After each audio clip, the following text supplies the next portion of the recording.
So நான் company start பண்ணப்போ மார்க்கெட்டில் 1 லட்ச ரூபா 1.5 லட்ச ரூபாய்க்கு மிஷின் இருந்துச்சு. நான் ஒரு 80,000 ரூபாய்க்கு மிஷினை கொடுக்க போறேன்னு சொல்லிட்டு அனௌன்ஸ் பண்ணிட்டு ஒரு ப்ராடக்ட்டை தயாரிச்சோம். ஃபெயிலியர் தான், டோட்டலாக ஃபெயிலியர். பட் என்ன நம்பி கஸ்டமர்ஸ் ஒரு 10 கஸ்டமர் வாங்கிட்டாங்க. ஃபர்ஸ்ட் எடுத்தோடனே வாங்கின எல்லா இடத்துலையுமே மிஷின் ஓடல. பணம் கொடுத்தவங்க எல்லாம் கேட்க ஆரம்பிச்சிட்டாங்க. ஸ்டார்ட் பண்றப்போ எனக்கு அந்த அளவுக்கு நாலேஜ் இல்லை. ஏன்னா காலேஜ் முடிச்சோடனே ஸ்டார்ட் பண்ணனால எந்த ஒரு எக்ஸ்பீரியன்ஸும் கிடையாது. ஸோ என்ன நம்பி அமௌண்ட் கொடுத்தாங்க. அவங்க வாக்கை வந்து காப்பாற்றணும், அவங்கள்ட்ட நம்ம கொடுத்த வாக்கை காப்பாற்றணுன்றக்காக நிறைய உழைச்சி நாங்கள் பண்ணாத மிஸ்டேக்ஸ் இல்லை. அப்போ ஸ்கூல் படிக்கிறப்போ பழைய ரிமோட் காரோடைய மோட்டார் என்கிட்ட இருந்துச்சு. அந்த மோட்டார் அதில் கனெக்ஷன் கொடுத்து பாட்டுக்கு ஏற்ற மாதிரி சுத்தும்னு நினைச்சேன். மோட்டர் வந்து ஜஸ்ட் வைப்ரேஷன் தான் ஆச்சே தவிர ஒரு மோட்டர் சுத்தவே இல்லை. ஏதாவது கேட்குதான் சும்மா காதில் வச்சேன், எதுவும் கேட்கல. இந்த மோட்டரோட டிப் இருக்கு இல்லைங்களா, ஜஸ்ட் அந்த காதில் ஒரு சின்னதாக ஒரு போன் இருக்கும் எல்லாத்துக்கும். அந்த போனில் லைட்டாக டச் பண்ண உடனே அந்த டிவிடி பிளேயில் ஒரு பாட்டெல்லாம் எனக்கு கேட்க ஆரம்பிச்சு. எனக்கு செம்ம ஷாக்கிங்காக இருந்தது. எப்படி இது நடந்தது அப்படின்னு சொல்லிட்டு காதுக்கு வெளியில் சின்னதாக ஒரு போன் இருக்கு, அது எதுக்கு அப்படின்ற மாதிரி எனக்கு ஒரு கேள்வி. பட் எனக்கு அதுக்கான ஆன்சர் இதுதான். இந்த போனில் வந்து வைப்ரேஷன் பட்டுச்சுன்னா அது ஏர் ட்ரம் வைப்ரேட் பண்ணும். அந்த ஏர் ட்ரம் மூலமாக நமக்கு அந்த சவுண்டு கேட்கும். டூ டேட்ல இப்போ லேட்டஸ்ட் மிஷின் ஒன்று லான்ச் பண்ணியிருக்கோம். World smallest automatic machine. அது வேர்ல்டு ரெக்கார்ட்ல இடம் பிடிச்சிருக்கு. வீட்டில் இருந்து இடியாப்பம் தயாரிச்சு hotel orders, marriage orders, party orders அந்த மாதிரி விஷயங்கள் கொடுக்குறதாகட்டும், நான் சொன்ன மாதிரி எக்ஸ்போர்ட் பண்ணுறதாகட்டும், டிஃப்ரெண்டான ஐடியாஸ் அது உங்கள்கிட்ட நிறைய வருது. வெறும் இடியாப்பம் மட்டும் இல்லாமல் கம்பு, ராகி, சோளம், கேழ்வரகு, குதிரைவாலை எல்லாத்துலேயுமே இடியாப்பம் பண்ணலாம். பட் மெயினாக எங்களோட டார்கெட் கஸ்டமர்ஸ் யார் அப்படின்னா வீட்டிலேருந்து பிஸ்னஸ் பண்ணணும்னு நினைக்கக்கூடிய ஒரு ஆண்டர்பிரினர்ஸ். இன்னைக்கு இருக்கிற யங்ஸ்டர்ஸ் கிட்ட டிஃப்ரெண்ட் கிரியேட்டிவ் ஐடியாஸ். அது மாதிரி அவங்ககிட்ட சோஷியல் மீடியா இருக்கு. அவங்க என்ன பண்ணாலும் அதை வந்து சோஷியல் மீடியாவில் ப்ரமோட் பண்ண முடியும். பிகே நோட்ஸ் நேயர்களுக்கு வணக்கம். நான் தினேஷ். 3 விஷயத்தை மிஸ் பண்ண பிறகு திரும்ப அதை அடையிறதுக்கு ரொம்ப நாட்கள் ஆகும். காலம், நேரம், காலையில் வைக்கக்கூடிய இடியாப்பான்னு. ஸோ இவங்க 3 பேர் மிஸ் பண்ணிட்டா திரும்ப கிடைக்கிறதுக்கு ரொம்ப நேரம் ஆகும். இப்படி காலத்தையும் நேரத்தையும் இடியாப்பத்தையும் நிறைய மக்கள் கிட்ட கொண்டு போய் சேர்க்கக்கூடிய மேரிக்யூ டெக்னாலஜியுடைய கார்த்திக் ராஜா கர்ணன் நம்மளோட இணைஞ்சிருக்காரு. உரிமையாளர். வணக்கம் சார். வணக்கம் சார். ஜேர்னியே எனக்கு கொஞ்சம் இன்ஸ்பைரிங்காக இருந்தது. ஒரு இடியாப்பம் பிஸ்னஸ்ன்றதை அடுத்த கட்டத்துக்கு கொண்டு போறதா இருக்கட்டும், நீங்க வளர்ந்து வந்த பாதையுமே பெருசா இருந்தது. எப்படி இது ஸ்டார்ட் ஆச்சு ஆக்சுவலா? இது எல்லாத்துக்குமே ஒரு சின்ன காரணம் வந்து என்னோட சைல்ட்ஹுட் மெமரிஸில் தான் இருக்குது. ஸோ சின்ன வயசுலேருந்தே ஏதாவது ஒரு பொருளை பார்த்தோன்னா அதை எக்ஸ்பெரிமெண்ட்டாக பண்ணி பார்க்கணுன்ற ஒரு ஆவல் இருக்கும். புக்ஸில் படிக்கிற விஷயங்களாகட்டும், பார்க்குற ஒரு பொம்மையாக இருந்தாலும் சரி. வீட்டில் வந்து தறி ஓடும், அப்பா அம்மா தறி ஓட்டி தான் படிக்க வச்சாங்க. அந்த தறியை பார்க்குறப்ப எனக்கு ரொம்ப ஆசையாக இருக்கும். எல்லாமே ஆச்சரியமாக இருக்கும். எல்லா மெக்கானிசமும் அவ்வளோ டைமிங்கில் வேலை செய்யும். ஸோ அதோட மாடல் வந்து நான் வீட்டில் செஞ்சு பார்ப்பேன். அந்த மாதிரி சின்ன சின்ன எக்ஸ்பெரிமெண்ட்ஸ் பண்ணி தான் அது வந்து இந்த டைமில் வந்து என்ன ஒரு ப்ராடக்டாக மாற ஆரம்பிச்சது. சின்ன வயசில் சின்ன பண்ண எக்ஸ்பெரிமெண்ட்ஸ். உதாரணத்துக்கு பல்பை பார்க்குறப்போ எனக்கு ஒரு சின்ன இன்ஸ்பிரேஷன். பல்புக்குள்ளார ஒரு ஸ்ப்ரிங் இருக்குது, 2 கம்பி இருக்குது, அதுதான் எரியுது. நம்ம ஏன் ஒரு மாடல் செஞ்சு பார்க்கலாம்னு சொல்லிட்டு நான் யோசித்தேன். எப்போனா நான் ஃபஸ்ட் ஸ்டாண்டர்ட் படிக்கிறப்போ, அவ்வளோ சின்ன பையன் நான். பட் பல்பை பண்ணலான்னு ஒரு முடிவு பண்ணிட்டேன். வீட்டில் அந்த பேனா இருக்கு இல்லைங்களா, சுவிட்ச் பேனாக்குள்ளே ஒரு ஸ்ப்ரிங் இருக்கும். அந்த ஸ்ப்ரிங்கை எடுத்துக்கிட்டு அதில் 2 ஒயரை கனெக்ஷன் கொடுத்துட்டேன். வீட்டில் ப்ளக் பாயிண்ட் இருக்குது, ப்ளக் பாயிண்டில் கொண்டு போய் இந்த 2 ஒயரையும் சொருவிட்டு சுவிட்ச் போட்டேன். திடீர்னு ஒரு பயங்கரமான ஸ்பார்க் ஆகி அது ஷார்ட் சர்க்யூட் ஆகி வீட்டில் வந்து ஆக்சுவலாக ஏற்கனவே ஃபியூஸ் போகுதுன்றக்காக ஒரு ஒயர் போட்டிருக்காங்க ஃபியூஸ் கம்பிக்கு பதில். அந்த டைமில் பார்த்தா மெயின் கரண்ட் கம்பத்திலேயே கரண்ட் போய் அந்த ஏரியா ஃபுல்லாக அன்றைக்கி நைட் கரண்ட் இல்லை, ஒரு நைட் ஃபுல்லாக கரண்ட் இல்லை. நான் கப்பு சிப்புன்னு போய் படுத்துக்கிட்டேன், யாருக்கும் சொல்லலை. ஸோ அப்படிதான் என்னோட எக்ஸ்பெரிமெண்ட் ஸ்டார்ட் ஆச்சு. ஸோ பார்க்குற எல்லா விஷயங்களையும் நான் ஒரு மினியேச்சராக பண்ணி பார்க்கலான்னு சொல்லிட்டு சின்னதாக ஸ்டார்ட் பண்ணி அதுக்கு வந்து நிறைய ஒரு சப்போர்ட் கிடைச்சது. நான் ஸ்கூல் படிக்கிறப்போ சரி, என்ன நிறைய பேர் பாராட்டினாங்க. அதனால நான் திரும்ப அதை பண்ண ஆரம்பித்தேன். அதாவது ஒரு விஷயம் இப்படிதான் வந்து அந்த கியூரியாசிட்டி அடுத்த கட்டத்துக்கு பில்ட் பண்ணணும்னு ஏதோ ஓட வச்சுக்கிட்டே இருந்திருக்கு. ஏரியாக்கே ஃபியூஸ் பிடிங்க விட்டீங்க. ஸோ என்னதான் அதுக்கப்புறமா உங்களுடைய லைஃப் வந்து கொஞ்சம் கொஞ்சமா சேஞ்ச் ஆக ஆரம்பிச்சிருக்கும். சின்ன வயசுல நம்ம பண்றது எல்லாமே அக்செப்டபிளா இருக்கும், ஃபிளாஸ் தெரியாது, தப்பு தெரியாது. ஆனா அதுக்கப்புறம் தப்பு லைஃப்ல நடந்தா அது ரொம்ப ஆஷா இருந்திருக்கும். லைஃப் லீட் பண்றது. என்னென்ன மிஸ்டேக்ஸ் பண்ணீங்க? ஸோ நாங்கள் மிஷின் பண்ணுறப்பவே ஒரு ப்ராப்ளம் தான் ஆச்சு. நான் கம்பெனி ஸ்டார்ட் பண்ணப்போ மார்க்கெட்டில் 1 லட்ச ரூபா 1.5 லட்ச ரூபாய்க்கு மிஷின் இருந்துச்சு. நான் ஒரு 80,000 ரூபாய்க்கு மிஷினை கொடுக்க போகிறேன்னு சொல்லிட்டு அனௌன்ஸ் பண்ணிட்டு ஒரு ப்ராடக்ட்டை தயாரித்தோம். ஃபெயிலியர் தான், டோட்டலாக ஃபெயிலியர். சக்ஸஸ் பண்ண முடியல. பட் என்ன நம்பி கஸ்டமர்ஸ் ஒரு 10 கஸ்டமர் வாங்கிட்டாங்க. ஃபர்ஸ்ட் எடுத்தோடனே வாங்கின எல்லா இடத்துலையுமே மிஷின் ஓடலை. எல்லா இடத்துலையுமே ஃபெயிலியர். பணம் கொடுத்தவங்கலாம் கேட்க ஆரம்பிச்சிட்டாங்க. எங்களுக்கு வந்து ராத்திரி பகல் தூக்கம் இல்லை, எப்படியாவது அதை சரி பண்ணி கொடுத்தாகணும் அப்படின்ற ஒரு நம்பிக்கை, ஒரு வெறி இருந்தது. அதனால வந்து மறுபடியும் மோட்ரு, கியர் பாக்ஸ் எல்லாம் கிட்டத்தட்ட ஒரு 50 கிலோ பக்கம் இருக்கும். அவ்வளோ வெயிட்டை தூக்கிட்டு ட்ரெயினில் போவேன். அந்த கஸ்டமர் வீட்டுக்கு போயிட்டு அதெல்லாம் ஃபிட் பண்ணி திரும்ப அதை மாற்றி கொடுத்து வேற ஏதாவது ஐடியா யோசிச்சு அவங்கள்ட்டே இம்ப்ளிமெண்ட் பண்ணேன். ஏன்னா ஃபர்ஸ்ட் ஸ்டார்ட் பண்ணுறப்போ எனக்கு அந்த அளவுக்கு நாலேஜ் இல்லை. ஏன்னா காலேஜ் முடிச்சோடனே ஸ்டார்ட் பண்ணனால எந்த ஒரு எக்ஸ்பீரியன்ஸும் கிடையாது. ஸோ என்னை நம்பி அமௌண்ட் கொடுத்தாங்க. அவங்க வாக்கை வந்து காப்பாற்றணும், அவங்கள்ட்ட நம்ம கொடுத்த வாக்கை காப்பாற்றணுன்றக்காக நிறைய உழைச்சி நிறைய ஸ்பெண்ட் பண்ணி அந்த டெக்னாலஜி அப்கிரேட் பண்ணி கொடுத்தேன். இன்னைக்கு வரலும் அந்த 10 கஸ்டமரும் எங்கள்கிட்ட ரொம்ப ஃப்ரெண்ட்லியாக இருக்காங்க, நல்லா பேசிட்டு இருக்காங்க. இன்னைக்கும் அந்த மிஷின் 10 வருஷத்துக்கு மேலே ஆகுது, இன்னும் ஓடிட்டு இருக்கு. ஸோ அவங்களாம் என்னோட பிளஸ் பண்ணாங்க நிறைய. அந்த ஒரு ஆசீர்வாதம் தான் நாங்கள் இவ்வளோ தூரம் வந்திருக்கிறதுக்கு காரணம்னு நினைக்கிறேன். அவ்வளோ லாஸ், அவ்வளோ அடிபட்டதுக்கு. ஆனால் அந்த டைமில் வந்து கஸ்டமர்ஸ் வந்து எனக்கு ஒரு வார்த்தை சொன்னாங்க, நான் வந்து மிஷினை நம்பி வாங்கலைங்க, உங்களை நம்பி வாங்கினேன் அப்படின்னாரு. ஸோ அந்த நம்பிக்கை எனக்கு வந்து ரொம்ப சப்போர்ட்டாக இருந்துச்சு. அதில் ரீஇன்ஜினியரிங் பண்ணி நாங்கள் பண்ணாத மிஸ்டேக்ஸ் இல்லை. அப்போ அவ்வளோ மிஸ்டேக்ஸ் பண்ணி கரெக்ட் பண்ணி இன்னைக்கு வந்து பார்த்தீங்கன்னா அப் டு டேட்டில் இப்போ லேட்டஸ்ட் மிஷின் ஒன்று லான்ச் பண்ணியிருக்கோம். World smallest automatic machine. அது வேர்ல்டு ரெக்கார்டில் இடம் பிடிச்சிருக்கு. அந்த அளவுக்கு ரொம்ப காம்பேக்டான மிஷின். ஸோ அதோட ப்ரைஸ் வந்து பார்த்தீங்கன்னா வெறும் 41,000 ரூபாய் மட்டும், இன்க்ளூடிங் ஜிஎஸ்டி. ஸோ இது இந்த மாதிரி ப்ரைஸில் மிஷினே கிடையவே கிடையாது. ஆமாம், இடியாப்பம் மேக்கிங் மிஷின். ஸோ அப்போ இடியாப்பம்ன்றது ஒரு அற்புதமான ஒரு உணவு, அது ஒரு பாரம்பரியமான உணவு. அதை பண்ணுறதுக்கு வந்து கையில் பண்ணுறது கஷ்டம். அது போன ஜென்ரேஷனோட முடிஞ்சு போச்சு. இப்போலாம் யாரும் அதெல்லாம் உட்காந்து செய்யறது கிடையாது. ஸோ அப்படி ஒரு நல்ல ஒரு உணவை, ஒரு நேட்டிவ் ஃபுட்டை வந்து நம்ம இழந்துடக்கூடாது அப்படின்றக்காக அதுக்கு ஒரு மிஷினை தயாரிக்கலான்ற நோக்கத்தில் தான் ஆரம்பித்தோம். ஸோ நிறைய முயற்சிகளுக்கு பிறகு தான் அந்த காம்பேக்டான மிஷினை லான்ச் பண்ணோம். அதுக்கப்புறம் பார்த்தீங்கன்னா எங்களுக்கு வந்து அதுக்கு முன்னாடி வரலுமே ஒரு நாளைக்கு 100 கால் 200 கால் வரும். ஆனால் ஒரு மாதத்துக்கே 4 மிஷின் தான் வைக்க முடிஞ்சது. ஏன்னா 80,000 1 லட்சம்ன்றப்போ பெரிய இன்வெஸ்ட்மெண்ட், யாருமே இன்வெஸ்ட் பண்ண மாட்டாங்க, யோசிப்பாங்க போட்டால் அமௌண்ட் வருமா அப்படின்னு சொல்லிட்டு. பட் அதோட ப்ரைஸ் வந்து 41,000 கொண்டு வந்தோடனே நிறைய பேர் சர்ப்ரைஸ் ஆகி ஈஸியாக போட்டலாம் ஒரு நம்பிக்கை. ஆமாம், நம்பிக்கை வந்தது. ஜஸ்ட் போட்ட காசை 1.5 மாதத்துல எடுத்துட்டாங்க. எனக்கு ஃபீட்பேக் நிறைய வர ஆரம்பிச்சிச்சு. ஓகே, ஆக்சுவலாக அந்த மிஷின் எப்படி பண்ணோம் அப்படின்னா லேட்டஸ்ட் டெக்னாலஜியில் ரொபோட்டிக்ஸ் யூஸ் பண்ணியிருக்கோம். ஒரு பொட்டு கூட ஆயில் கிரீஸ் கிடையாது, மெயின்டெனன்ஸ் கிடையாது, சத்தம் வராது, சைலண்டான மிஷின். 5000 இடியாப்பம் போட்டால் தான் ஒரே ஒரு யூனிட் கரண்ட் எடுக்கும். அந்த அளவுக்கு ரொம்ப காம்பேக்ட், ஸ்லீக்காக. எங்களோட டார்கெட் என்னன்னா ஒரு மிக்சி கிரைண்டர் அந்த மாதிரி ஒரு அப்ளையன்சஸாக இருக்கும்னு நினைச்சோம். அதே மாதிரி கம்ப்ளைண்ட்னு வரவே கூடாது, வந்தால் அடுத்த 10 நிமிஷம் சரி பண்ணிடணும். அந்த மாதிரி எல்லாமே பிளக் டைப்பில் டிசைன் பண்ணிட்டோம். நாளைக்கு ஒரு கம்ப்ளைண்ட்னா லோக்கல் எலக்ட்ரிஷியன் வச்சு பார்க்கலாம், இல்லை வீடியோ காலில் நாங்களே பண்ணி சால்வ் பண்ணி கொடுத்துருவோம். அந்த மாதிரி போகிறப்போ கஸ்டமர்ஸ் வந்து அதிகமானாங்க, சேல்ஸ் அதிகமாச்சு. மெல்ல இப்போ கிட்டத்தட்ட per year 2,000+ மிஷின் சேல்ஸ் பண்ணுறோம். இப்போ 3,000+ ஆண்டர்பிரினர்ஸ் வந்து இதில் இருக்காங்க. இந்த ரீசெண்ட் மாடலில் மட்டும் வேர்ல்டு ஃபுல்லாக நாங்கள் கிட்டத்தட்ட ஜப்பான், சைனா தவிர மற்ற எல்லா கண்ட்ரிக்குமே அனுப்பியிருக்கோம். இன்னமும் எவ்ரி மந்த் வந்து டிஸ்பேச் ஆகிட்டு இருக்கு. எல்லா வேர்ல்டு வைடு கஸ்டமர்ஸ் இருக்காங்க. ஸோ இடியாப்பம் வந்து ஒரு பாரம்பரிய உணவும் நீங்கள் சொல்கிற மாதிரி ஒரு காலகட்டத்தில் நான் பார்த்துருக்கேன். ஒரு வீடு எடுத்துப்பாங்க, அந்த வீட்டுக்குள்ளே நிறைய இந்த பெரிய பெரிய பனை ஓலை இருக்கும், இல்லை இலை இருக்கும். இலையில வந்து முறுக்கு பிரிகிற அந்த விஷயம்லாம் இடியாப்பம் போட்டுக்கிட்டே இருப்பாங்க.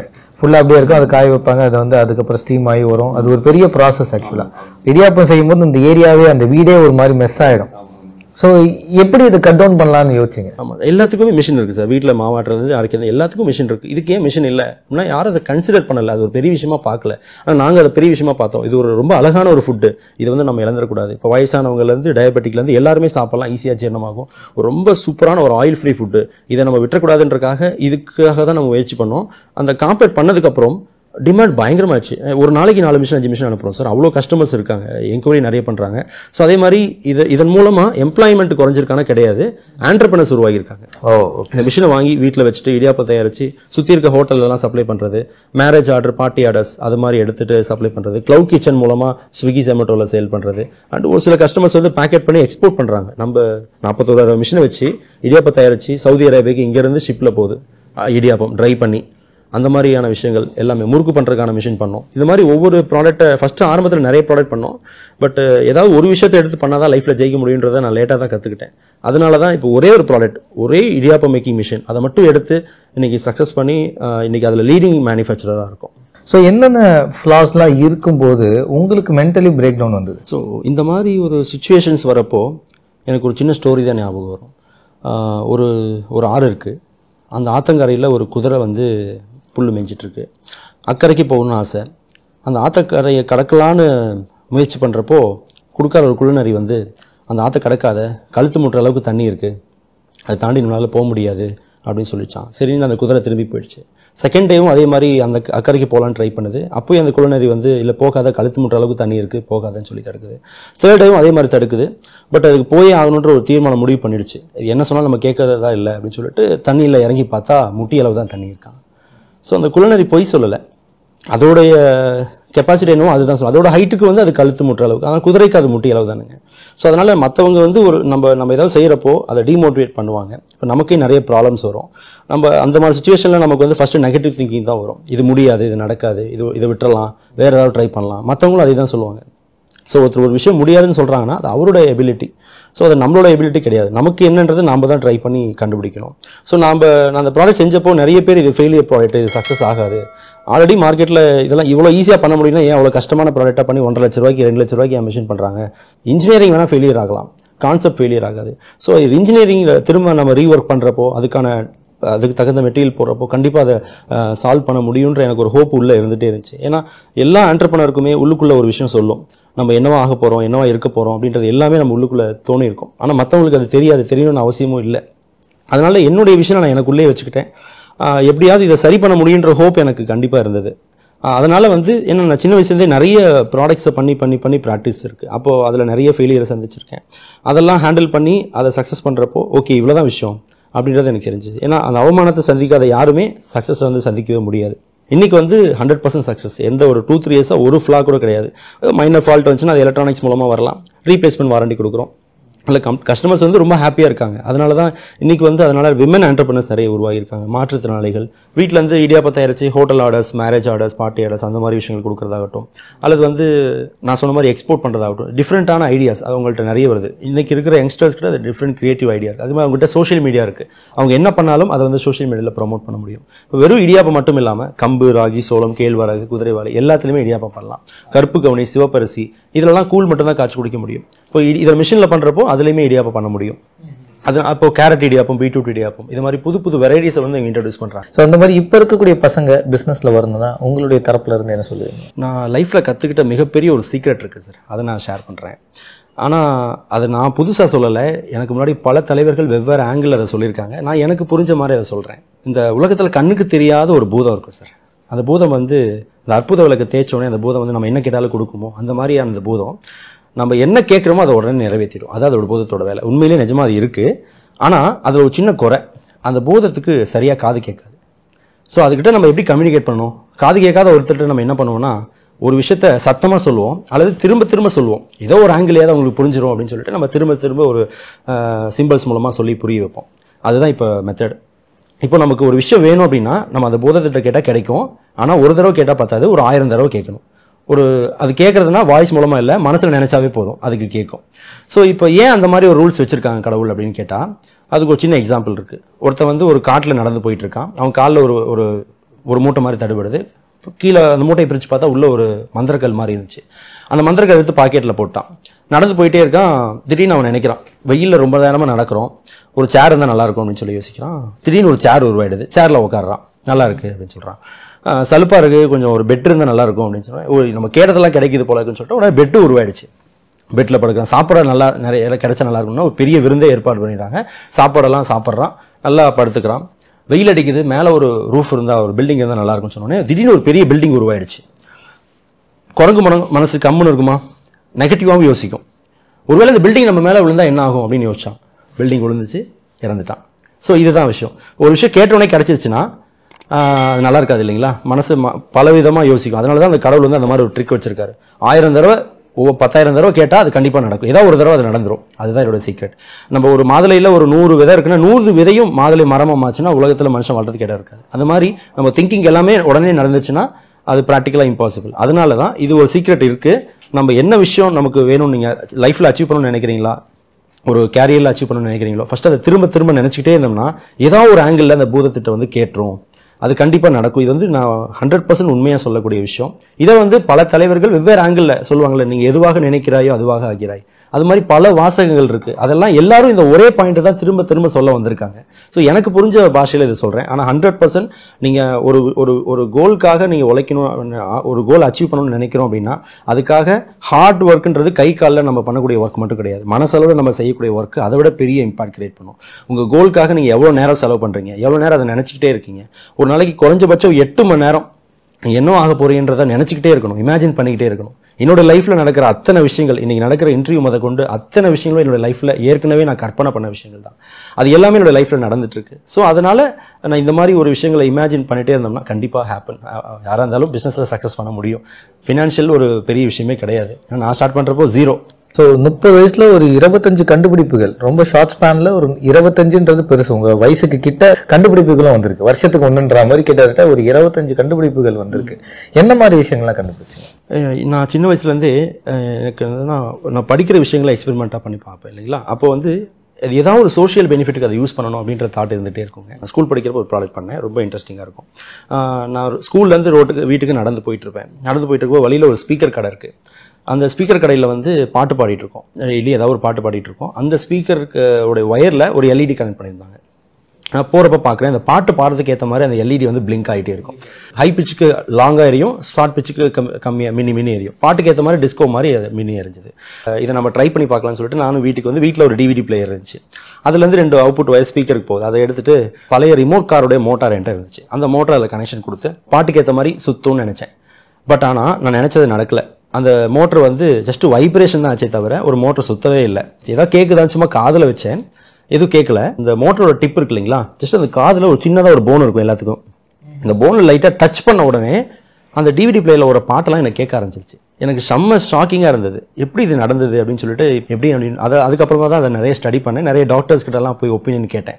நானே போயிட்டு அப்போ ஸ்கூல் தான் படிச்சுட்டு இருந்தேன், 10th or 11th தான் நினைக்கிறேன். அப்போ நானே சைக்கிள் எடுத்துகிட்டு போயிட்டு ஒரு ENT ஸ்பெஷலிஸ்ட் அவங்களெல்லாம் ஒரு அப்பாயின்மெண்ட் ஃபிக்ஸ் பண்ணிவிட்டு ஃபீஸ் பே பண்ணிவிட்டு, சார் எனக்கு ஒரு டவுட் இருக்குது, எனக்கு ட்ரீட்மெண்ட்லாம் இல்லை, ஒரு டவுட் இருக்குது, நான் கிளாரிஃபை பண்ணிக்கிறேன்னு சொல்லி அவங்கள்ட்டலாம் கேட்டு அப்புறம் நெட்லலாம் ஸ்டடி பண்ணி அப்போ தான் தெரிஞ்சது நம்ம இயர் ட்ரம்மும் நம்ம பல்லுடைய இந்த போன் எல்லாமே எக்ஸ்ட்ரா கனெக்ட் ஆகிருக்கு. ஸோ எனக்கு தோணுச்சு, இந்த எக்ஸ்ட்ரா இந்த போன் எதுக்காக கொடுத்துருக்காங்க? காது ஓகே, காதுக்கு வெளியில் சின்னதாக ஒரு போன் இருக்குது, அது எதுக்கு அப்படின்ற மாதிரி எனக்கு ஒரு கேள்வி இருந்துச்சு. பட் எனக்கு அதுக்கான ஆன்சர் இதுதான். இந்த போனில் வந்து வைப்ரேஷன் பட்டுச்சுன்னா அது ஏர் ட்ரம் வைப்ரேட் பண்ணும். அந்த ஏர் ட்ரம் மூலமாக நமக்கு அந்த சவுண்டு கேட்கும். காது கேட்க முடியாதவங்களுக்கு நம்ம ஒரு ஹியரிங் எய்ட் கண்டுபிடிச்சா என்னன்னு சொல்லிட்டு நான் இது மூலமாக ஒரு சின்ன ப்ராடக்ட், ஒரு ஆம்பிளிஃபையர் வாங்கி அதை கனெக்ஷன் கொடுத்து, எங்கள் வீட்டு பக்கத்தில் ஒரு சின்ன பையன் இருந்தாங்க, அவங்களுக்கு வந்து காது அவ்வளோவா கேட்காது, ஹியரிங் எய்ட் வச்சாலும் கேட்காதுன்னு சொல்லிட்டாங்க. அவங்களுக்கு வந்து அந்த ஃபிட் பண்ணி அந்த வைப்ரேஷன் கொடுக்குறப்ப அவங்களுக்கு வந்து சவுண்டு கேட்டுருக்கு. ஆமாம், ஓகே. ஃபர்ஸ்ட் டைம் கேட்டப்போ ரொம்ப கத்தி அழுது ஆர்ப்பாட்டம் பண்ணிட்டாங்க. பட் அந்த சவுண்டு கேட்டுச்சுன்றதே எனக்கு ரொம்ப சந்தோஷமா இருந்துச்சு. அதான் ஃபர்ஸ்ட் நான் ரொம்ப எக்ஸைட்மெண்ட் ஆனது, ஒரு நல்ல ப்ராடக்ட்டை பண்ணியிருக்கோம் அப்படின்னு சொல்லிட்டு. காலேஜில் ப்ரொஃபஸர் கிளாஸ் எடுத்துகிட்டு இருப்பாங்க, நான் வேறு ஏதோ ஒன்று எழுதிட்டு இருப்பேன். அதுலேருந்து ஏதோ ஒரு ட்ரிகர் ஆகிடும். அவங்க நடத்தின ஏதோ ஒரு சின்ன ஒரு டிரான்சிஸ்டர்னு ஒரு கான்செப்ட் ஆரம்பிச்சிருப்பாங்க. அவங்க எங்கேயோ போயிருப்பாங்க, ஆனால் என்னோட மைண்ட் அந்த டிரான்சிஸ்டர்லேயே தான் இருக்கும். அதையே நான் திரும்ப யோசிச்சு அதை எப்படி நம்ம ஒரு ப்ராடக்டாக மாற்றலாம், நம்ம ப்ராடக்ட்டுக்கு அதை எப்படி யூஸ் பண்ணலாம் அப்படின்னு சொல்லிட்டு நான் ஈக்குவேஷன் போட்டு வரைஞ்சிட்டு இருப்பேன். வேலைக்கு போகணுன்ற இன்ட்ரெஸ்ட் கிடையாது.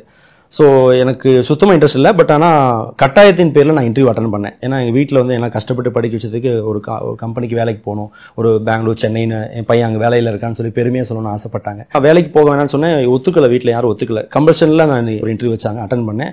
ரெஸ்யூமை பார்த்தோன்னே செலக்ட் பண்ணிட்டாங்க. Precision engineering department 40,000 per month சேலரின்னு சொல்லி ஆஃபர் லெட்டரும் கொடுத்துட்டாங்க. ஃபைனலாக வந்து பார்த்தீங்கன்னா ஒரு மெயில் வந்துச்சு, ஒரு மெடிக்கல் செக்அப் மட்டும் பாக்கி இருக்குது, நீங்கள் பெங்களூர் வாங்க, ஒரு மெடிக்கல் செக்அப் கம்ப்ளீட் பண்ணிவிட்டு நீங்கள் ஜாயின் பண்ணிக்கலாம் அப்படின்னு சொல்லிட்டாங்க. பெங்களூருக்கு போகிறேன் மெடிக்கல் செக்கப்புக்கு. நான் ஏனோ தானே போய் உட்கார எல்லாமே டெஸ்ட் பண்ணுறாங்க. அப்போ தான் எனக்கு ஒரு ஷாக்கிங்கான விஷயம் தெரிஞ்சுது. நான் மெடிக்கல் டெஸ்ட்டில் ஃபெயில் ஆகிட்டேன். நான் எல்லாமே ஃபிட்டாக தான் இருக்கேன், எல்லாமே கரெக்டாக தான் இருக்கேன், ஏன் ரிஜெக்ட் பண்ணாங்கன்னு சொல்லி என்னென்னு கேட்டால் எனக்கு வந்து கலர் பிளைண்ட்னஸ் இருக்குன்னு சொன்னாங்க. ஒரு சில கலர்ஸ் வந்து, ஒரு சில ஷேட்ஸ் வந்து என்னோட கண்ணுக்கு தெரியாது, எல்லாம் ஒரே மாதிரி தெரியும். ஒரு சில ஷேட்ஸ் வந்து அவ்வளோவா ஐடென்டிஃபை பண்ண முடியாது. ஸோ எனக்கு உள்ளுக்குள்ளே ரொம்ப ஹாப்பியாக இருந்துச்சு. ஒரு குறைய சொல்கிறாங்க, ஆனால் எனக்கு உள்ள சந்தோஷமாக இருந்துச்சு. எப்படியோ நான் அந்த வேலைக்கு போக வேணாம் அப்படின்ற எனக்கு ஒரு காரணம் கிடச்சிருச்சு, அவங்களே ரிஜெக்ட் பண்ணிட்டாங்க அப்படின்னு சொல்லிட்டு எனக்கு உள்ள சந்தோஷமாக வீட்டுக்குள்ளே வந்தேன். ஆனால் வீட்டில் வந்து கொஞ்சம் சோகமாக சொன்னேன், வேலை கிடைக்கலாமா, எனக்கு வந்து இந்த மாதிரி கலர் பிளைண்ட்னஸ் இருக்குன்னு ரிஜெக்ட் பண்ணிட்டேன். அன்றைக்கி தான் ஒரு விஷயம் தெரிஞ்சது, நமக்கு ஒரு குறை இருக்குது கண்டுபிடிச்சி கடவுள் கொடுத்துருக்காருன்னா கண்டிப்பாக ஏதாவது ஒரு காரணத்துக்காக தான் இருக்கும். லைஃப்பில் எவ்வளோ விஷயங்கள் நம்ம வாழ்க்கையில் ஏதோ ஒரு சின்ன குறைகள் இருக்கலாம், ஆனால் கண்டிப்பாக அது லைஃபோட டேர்னிங் பாயிண்ட்டாக இருக்குன்றதை நான் அன்றைக்கி தான் உணர்ந்தேன். அந்த ஒரு சின்ன விஷயம் இதனால் என்னோட லைஃப்பில் எந்த ஒரு பிரச்சனையுமே வந்தது கிடையாது. கலர் பிளைண்ட்னஸ்னால நான் இதுவில் அஃபெக்ட் அது எந்த ஒரு ப்ராப்ளமும் ஃபேஸ் பண்ணது கிடையாது. ஆனால் என்னோட லைஃபோட டேர்னிங் பாயிண்ட் அதுதான். ஒருவேளை நான் அது இல்லைன்னு வச்சுக்கோங்களேன், நான் வேலைக்கு போயிருப்பேன், நான் ஒரு ஜாப்ல நான் என்னோட பெஸ்ட்டை கொடுத்துருப்பேன். மேபி இன்னைக்கு நான் வந்து பெஸ்ட் CEO அவார்டு வாங்குறேன் அப்படின்னா நான் அங்கே இருந்திருந்தா ஒரு பெஸ்ட் எம்ப்ளாயர் அவார்டு வாங்கியிருப்பேன். அவ்வளோதான். என்னுடைய வேலையில் நான் பெஸ்ட்டாக செஞ்சிருப்பேன். அப்படி ஆண்டர்பிரினருக்குள்ளே வந்திருக்க முடியாது. 8th ஸ்டாண்டர்ட் என்னமோ படிச்சுட்டு இருந்தேன். அப்போ வந்து நான் ஒரு அப்போல்லாம் வந்து பார்த்தீங்கன்னா பியூரிஃபையர்லாம் கிடையாதுங்க. நான் சுத்தமான தண்ணி கிடைக்காது. அங்கெல்லாம் டேப் வாட்டர், கார்பரேஷன் வாட்டர் தான் வாட்டர் கேனில் பிடிச்சி குடிப்போம். டூர் போனோம் அப்படின்னா தண்ணியினால உடம்பு கெட்டு போயிடும். வீட்டில் வந்து ஒரு ஃபில்டர் இருக்கும். ஃபில்டர் என்னன்னா ஒரு கேன் இருக்கும், உள்ள ஒரு ஃபில்டர் இருக்கும், தண்ணியில் வடிக்கிட்டு கீழே வந்துடும். சரி, இந்த ஃபில்டர் ஏன் நம்ம மினியேச்சராக செய்யக்கூடாதுன்னு சொல்லிட்டு அந்த ஃபில்டரில் இருக்கிற கிளே மட்டும் கடையில் போய் வாங்கிட்டு வந்துட்டு சின்னதாக ஒரு டப்பாவில் ஃபிட் பண்ணி அதை ஒரு வாட்டர் கேன் முடிய அட்டாச் பண்ணிட்டேன். ஜஸ்ட் ஒரு வாட்டர் கேன் எடுத்துக்கிறோம், நம்ம ஏதோ ஒரு கார்பரேஷன் வாட்டர் பிடிச்சிக்கிறோம், அதை கேப்பில் நீங்கள் டைட் பண்ணிட்டு இதை தலைகீழாக பிடிச்சி டம்ளரில் இப்படி ப்ரெஸ் பண்ணோம்னா இந்த ப்ரெஷரில் ரிவர்ஸ் ஆஸ்மோசிஸ் மாதிரி அந்த ஃபில்டரில் அந்த தண்ணி பூந்து வரப்போ நமக்கு பியூர் வாட்டர் கிடைச்சிடும். இது வந்து இப்போலாம் யூஸ் ஆகாது. இப்போலாம் எவ்வளோ மினரல் வாட்டர் வந்துச்சு. நான் சொல்கிறது 2007-8 அந்த மாதிரி டைமில் பார்த்தீங்கன்னா அந்த பியூரிஃபையர் வாட்டர்லாம் கிடைக்காது, காஸ்ட்லியாகவும் இருக்கும். அது டேப் வாட்டர் தான் எல்லாருமே எங்கே போனாலும் பிடிச்சி குடிப்பாங்க.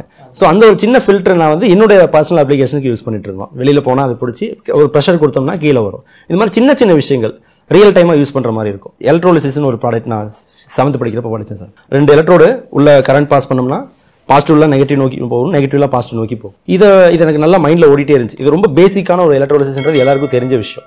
ஸோ இதை நம்ம எங்கே அப்ளை பண்ணலான்னு யோசிச்சப்போ நிலத்தில் வந்து நிறைய ஃபெர்டிலைசர்ஸ்லாம் யூஸ் பண்ணி தேவையில்லாமல் மண் மாசுபடுது. மண்ணில் நிறைய ஃபெர்டிலைசர்ஸ் யூஸ் பண்ணுறனால ஒவ்வொரு மண்ணாகவும் போயிடுது. ஸோ மண்ணில் மேலே ஒரு 10 அடி மண்ணை தான் நம்ம யூஸ் பண்ணுறோம். இன்னும் சொல்லப்போனால் ஒரு 3 அடி 4 அடி மண்ணை தான் நம்ம யூஸ் பண்ணுறோம். அதுக்கு அடியில் நல்ல மண் இருக்கும், அதுக்கு அடியில் நல்ல மினரல்ஸ் இருக்கும். அதை எப்படி நம்ம யூஸ் பண்ணலாம்னு சொல்லி யோசிச்சு ஒரு காப்பர் எலக்ட்ரோடு ஒரு கார்பன் எலக்ட்ரோடு ரெண்டுமே ஒரு இடத்துல நட்டு அதில் ஒரு 24 வோல்ட் 24 வோல்ட்னா ஹார்ம் பண்ணாது, ரொம்ப லோ வோல்டேஜ், அந்த வோல்டேஜ் சோலார் மூலமாக அதை பாஸ் பண்ணோம்னா கீழே இருக்க மினரல்ஸ்லாம் மேலே ஆட்டோமேட்டிக்காக தண்ணி ஊற்றிட்டு லேண்டில் 3 நாளைக்கு தண்ணி பாஸ் பண்ணோம் அப்படின்னா கீழே இருக்க மினரல்ஸ்லாம் மேலே வந்துடும். ஸோ இது ஒரு கண்டுபிடிப்பாக அந்த டைமில் பண்ணேன். இதுக்கு தான் அப்துல் கலாம் அவார்டு கொடுத்தாங்க எனக்கு. இது வந்து பயங்கர இன்ஸ்பைரிங்காக இருக்குது. ஒரு 30 வயசுல சின்ன விஷயங்கள் யோசிச்சு அடுத்த விஷயங்கள்லாம் கண்டுபிடிச்சிக்கிட்டே இருக்கும்போது விருதுகளும் நிறைய வாங்கி. ஆமாங்க. அதுக்கப்புறம் காலேஜ் படிக்கிறப்போ நிறைய அவார்ட்ஸ் வாங்க ஆரம்பிச்சேன். இப்போ கம்பெனி ஆரம்பிச்சதுக்கு அப்புறமும் கூட பார்த்தீங்கன்னா வேர்ல்டு ரெக்கார்டு ஃபர்ஸ்ட் பண்ணோம், அந்த மிஷினோட வேர்ல்டு ரெக்கார்டு. அதுக்கப்புறம் இந்த ப்ராடக்ட்னால மட்டுமே கிட்டத்தட்ட ஒரு 10 நேஷனல் அவார்ட்ஸ் வந்து வாங்கியிருக்கோங்க. இந்த ஒரு பையனுக்கு காது கேட்காம இருக்கும்போது நீங்கள் பண்ணது ஒரு பையனுக்கு ஒரு மாற்றத்தை உருவாக்கியிருக்கு. இந்த மாதிரி நிறைய விஷயங்கள் நீங்கள் உங்களுக்காகவோ சமுதாயத்துக்காக பண்ணணுன்றது ஒரு பக்கம் பெருசாக கோல்ஸ் இருந்திருக்கும் மைண்டில். ஆனால் நீங்கள் பண்ணுறது ஏதோ ஒரு வகையில் ஒரு சேஞ்ச் எல்லாருடைய லைஃப்லையும் கொடுத்துக்கிட்டே இருக்கு இல்லையா? அந்த மாதிரி வேற என்னென்ன மாற்றங்களை கொண்டு வந்திருக்கீங்க? கண்டிப்பாக சார். இப்போ நாங்கள் வந்து ஒரு சிஸ்டம் உருவாக்கியிருக்கோம், ஒரு கான்செப்ட்.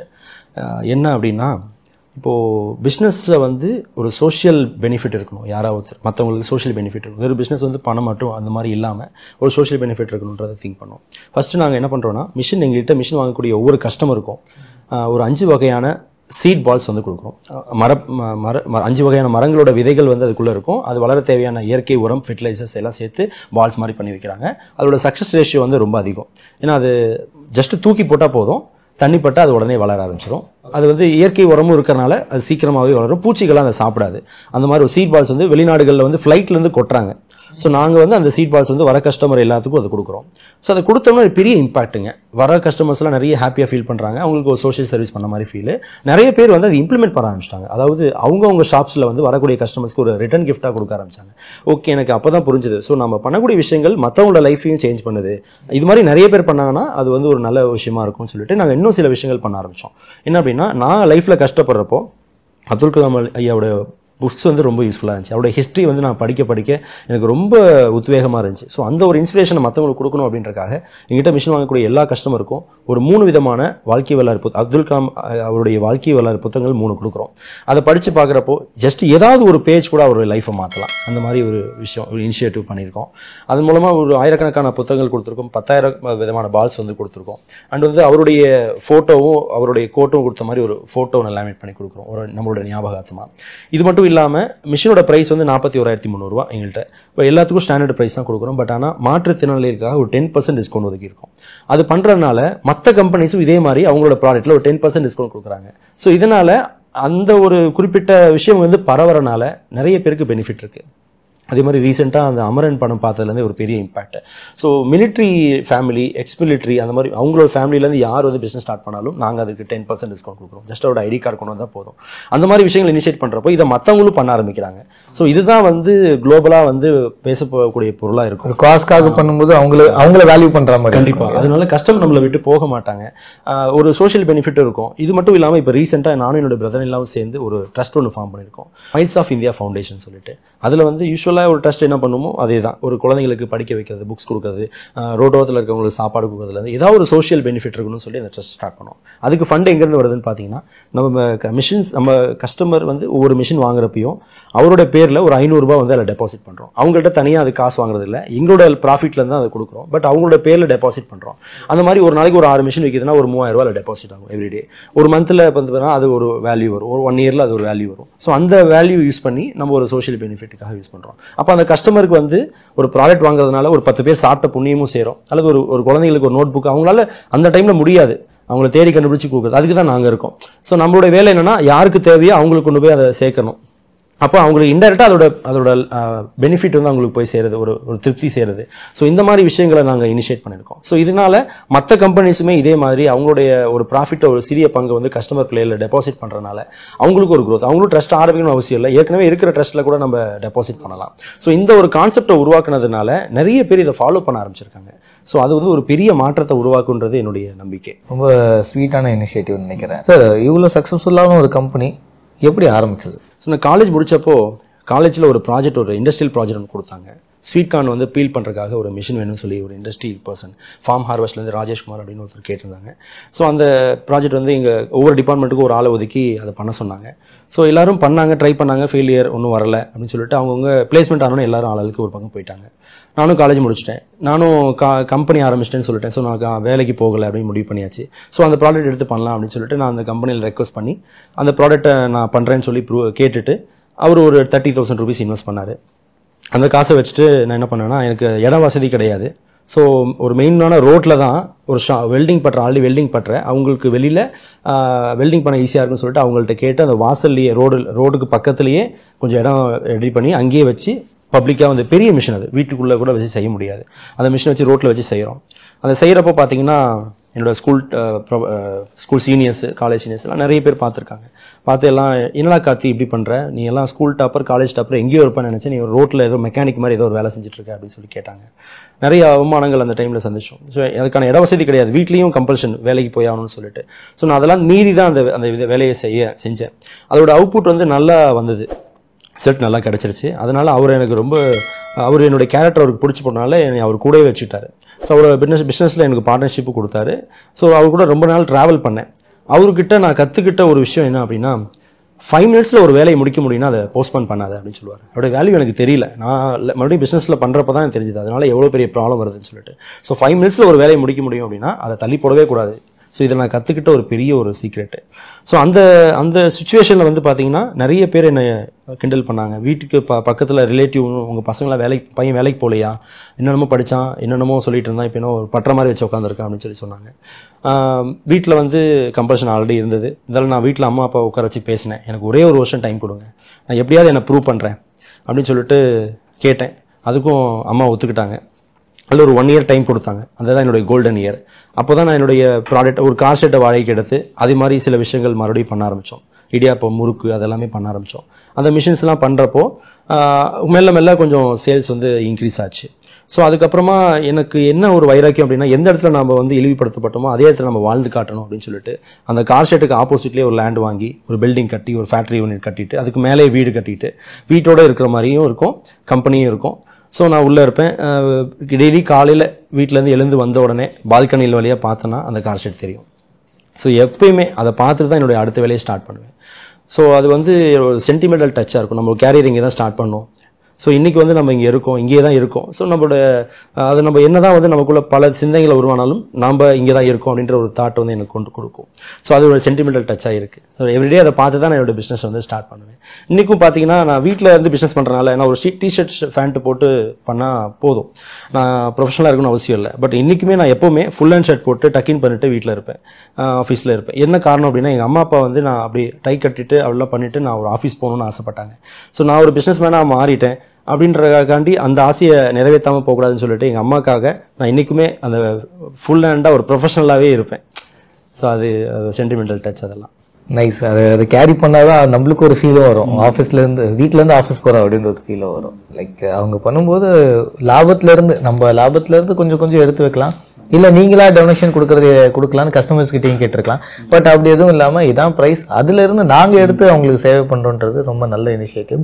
ஸோ சக்ஸஸ்ஃபுல்லாக உங்களுடைய வாழ்க்கையும் சரி, உங்களை மாதிரி நிறைய பேர் இனிஷியேட் பண்ணி அவங்களையும் வளர்க்குறீங்க. எல்லாருமே நல்லா இருக்கணுன்றது தான் எங்களுடைய heartly wishes. Thank you sir. Thank you sir.